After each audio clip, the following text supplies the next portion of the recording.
بسم اللہ الرحمن الرحیم۔ السلام علیکم۔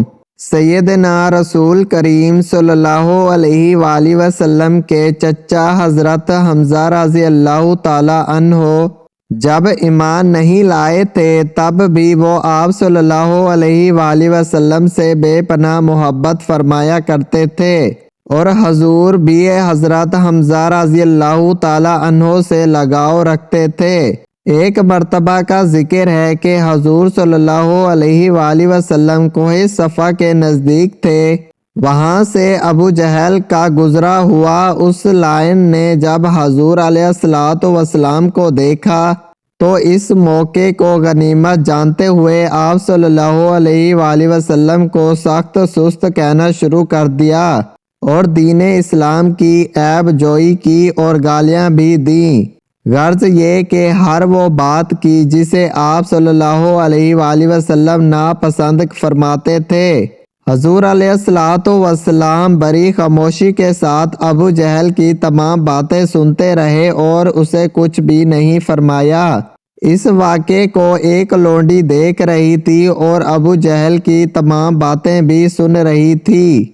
وہ یہ بھی دیکھ رہی تھی کہ حضور علیہ السلام ابو جہل کی کسی بھی بات کا کوئی جواب دیے بغیر تشریف لے گئے ہیں اور ابو جہل زیادتی کر کے خانہ کعبہ کی طرف چلا گیا ہے۔ حضرت حمزہ رضی اللہ تعالی عنہ آپ صلی اللہ علیہ وآلہ وسلم کے رضائی بھائی بھی تھے۔ یہ قریش میں سب سے زیادہ غیرت مند اور بہادر شمار کیے جاتے تھے۔ شکار کا بڑا شوق تھا، اکثر اوقات شکار کے لیے نکل جایا کرتے تھے، تیر سے شکار کرتے تھے۔ جب بھی شکار سے فارغ ہو کر واپس آتے تو سب سے پہلے خانہ کعبہ کا طواف کرتے تھے۔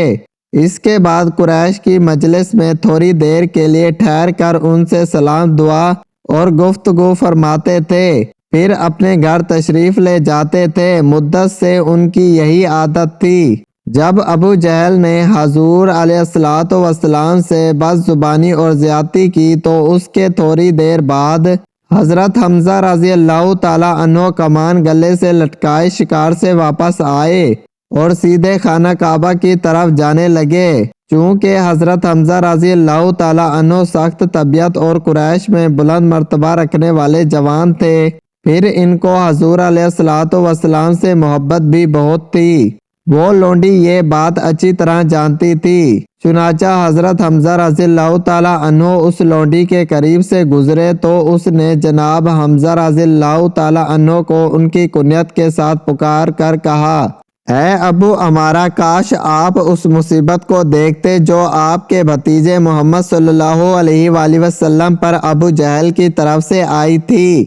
ابو جہل نے زیادتی کی انتہا کر دی، لیکن محمد صلی اللہ علیہ وآلہ وسلم خاموشی سے اس کی باتیں سنتے رہے اور اس کو کسی بات کا جواب نہیں دیا۔ ابو جہل زیادتی کر کے چلتا بنا۔